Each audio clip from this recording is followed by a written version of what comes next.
to be the opponents of cannabis legislation. Unofficial, non-binding, non-voting hearing. Thank you all for having me here today and to be able to talk about this important legislation that would prohibit government from forcing Kansas citizens into healthcare systems that they do not want. And for over 30 years, I've been involved opposing legalization of marijuana, medical marijuana, etc. I want to make a couple of summary points to the gallery and to the committee. First of all, marijuana is a serious public health threat. Tyranny is when some people believe they have a right to impose their will on other people. So it was really an effort to try to get control in a systematic manner of what was coming out to the public. And thus, you know, as that whole thing unraveled, you had the Controlled Substances Act that tried to get tighter control of the more dangerous drugs, and then get control of how. It denies the principles of liberty, which has given us our freedom today. Donuts. And it has made our country great above all others. It's the self-evident truths outlined in our Declaration of Independence which gave us that economic freedom. They have to be shown to be not only effective, but have reasonable side effects. Because it recognized that all men are created equal, endowed by their Creator with certain inalienable rights, that among these are life, liberty, and the pursuit of happiness. Government did not grant us our rights. They recognized that we were born with those rights.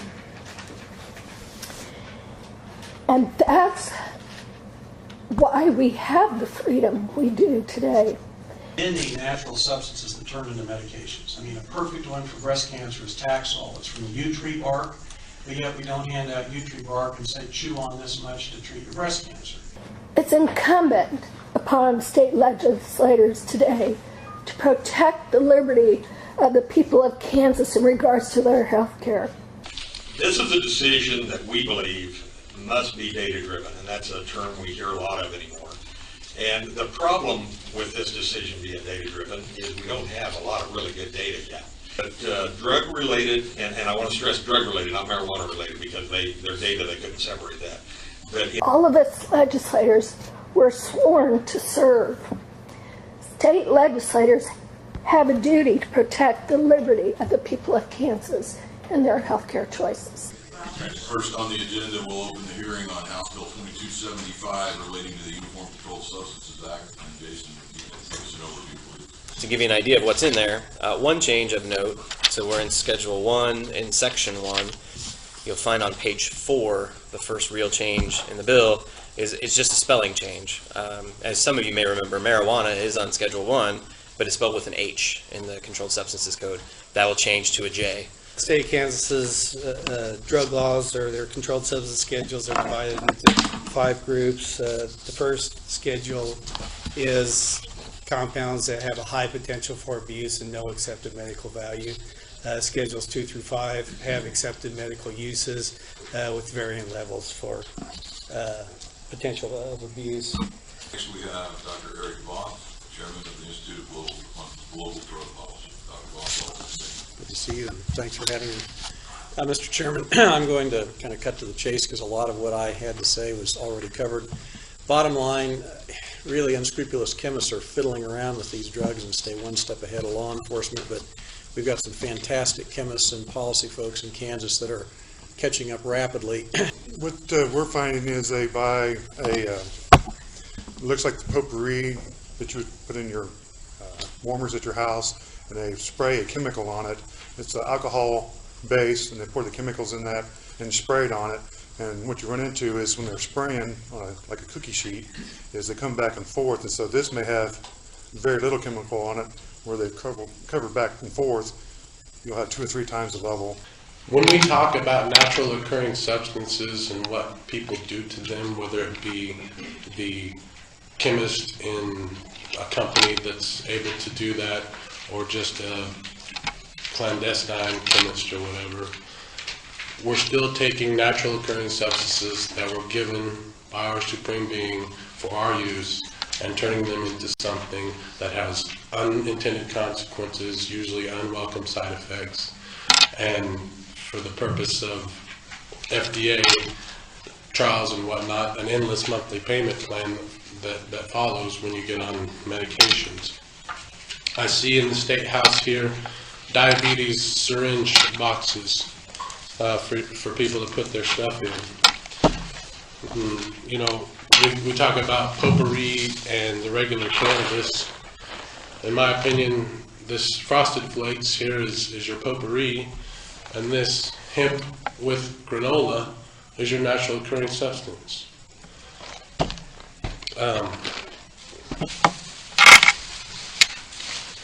I have pure vanilla here, pure vanilla extract that is sold, and most of it is alcohol, 41%, that you can get in the store with vanilla bean extract. Or you can buy an imitation vanilla for a much cheaper rate, which has water, sugar, caramel color, propylene glycol, ethyl vanillin, and artificial flavor.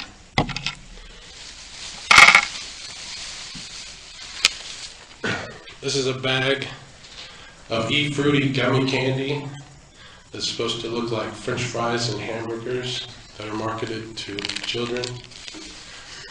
On my shirt is the state seal of Kansas.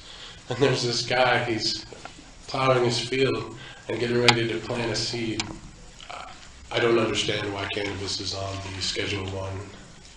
Right now, in the House Health and Human Services Committee, they're talking about, I believe, House Bill 2282, which is going to be an cannabis oil bill for children with seizures.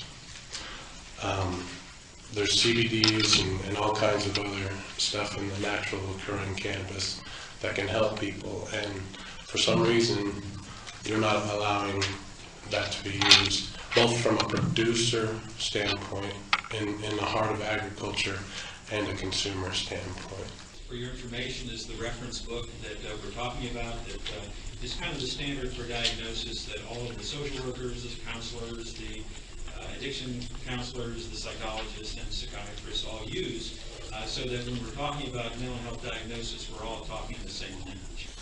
It is a difficult issue when you're talking about young children on meds that are very powerful, that have potential serious side effects, and everything comes down to the individual circumstance, and it comes down to the body of evidence and literature that exists to support it.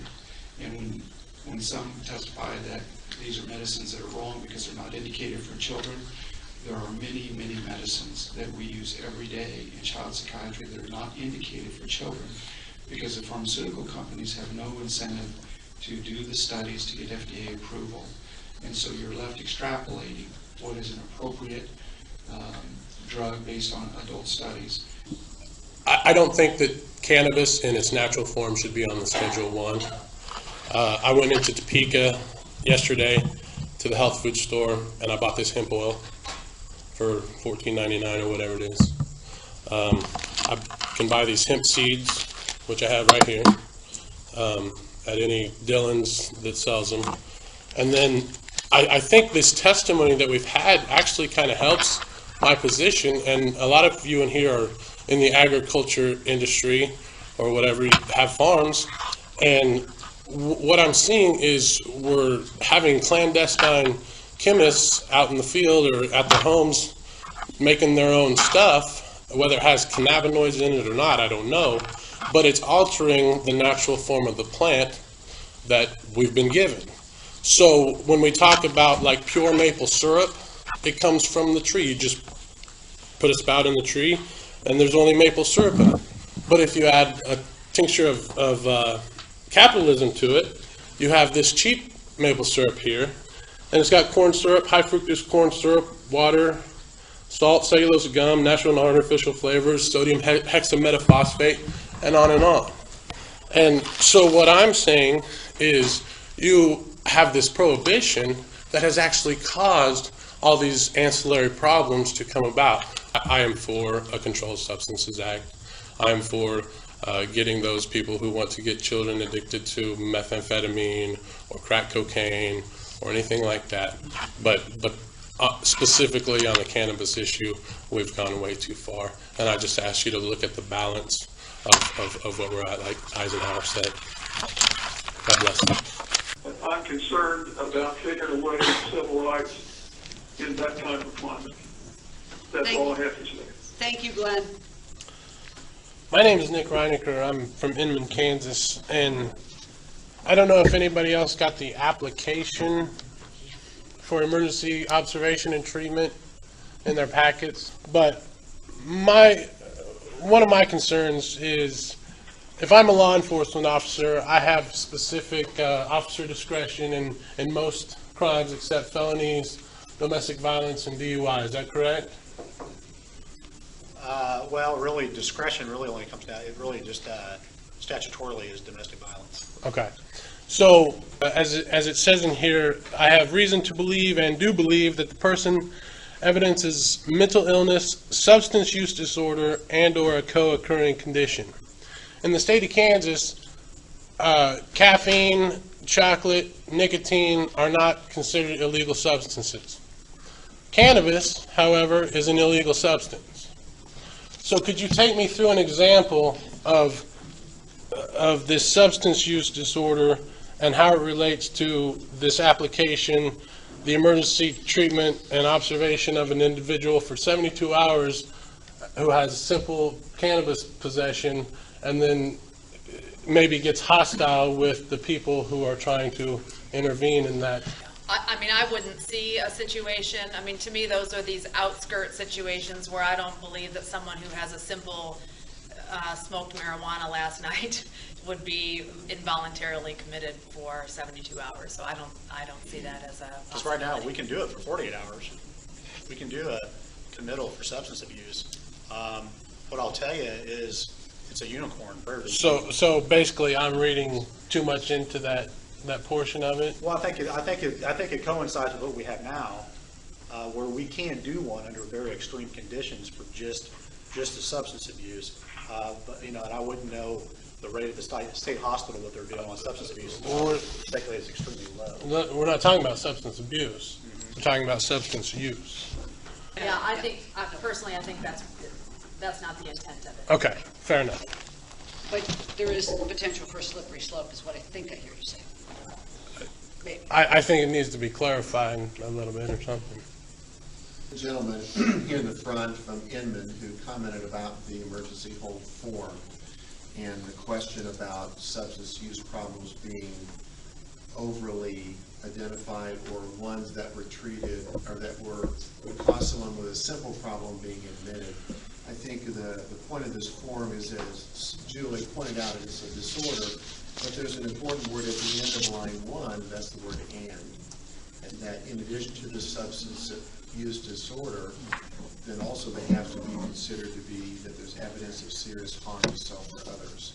So someone who's gotten high on weed the night before and doesn't show any dangerousness to self or others would not be considered appropriate here. Why would they have an opportunity to be in front of law enforcement then? Why would they have an interface with law enforcement? Someone can be in front of law enforcement for a variety of reasons, but it doesn't mean that they're showing imminent danger to themselves or others. My last question, who funds these things, these centers? It's a great question, and it's one that we've discussed with Representative Rubin. There he is, Nick, welcome to the committee. Thank you, Chairman Rubin, members of this committee, for allowing me to speak. My name is Nick Reinecker. I live in Inman, Kansas. Yesterday I brought my family here to kind of participate in this. And one, I would like to put a disclaimer out that I'm not a doctor, a social worker, a superhero, a savior, or anything like that. I'm just a citizen talking to you in this committee. Number two, as a full disclosure, I have been advocating for the elimination of criminal penalties regarding cannabis and natural illegal substances in other committee hearings as well. And just because you label something baloney and package it in a certain way over here, and then label something as lunch meat and package it in a certain way over here, does not mean you're necessarily promoting public safety. On page 4, there's an article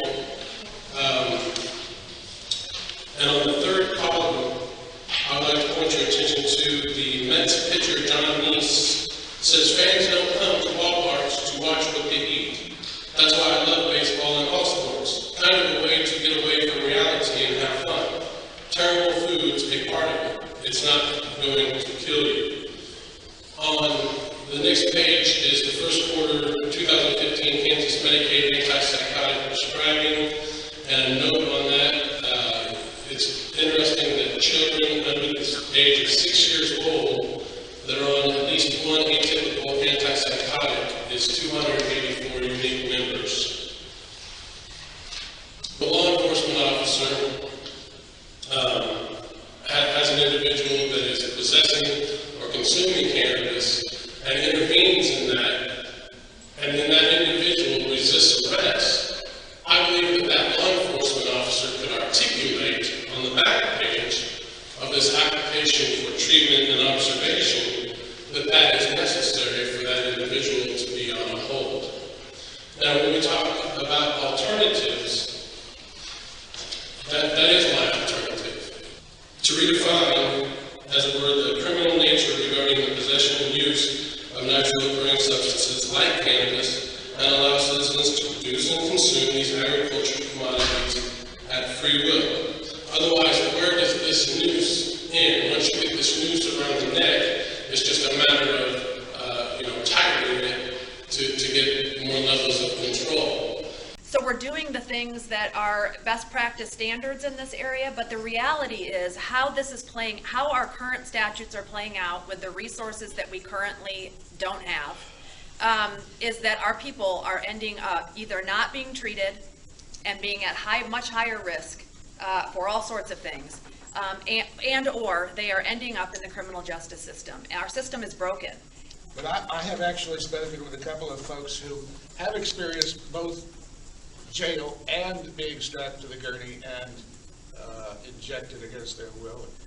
And they've at least personally expressed to me that they'd rather go back to jail than ever be strapped down again.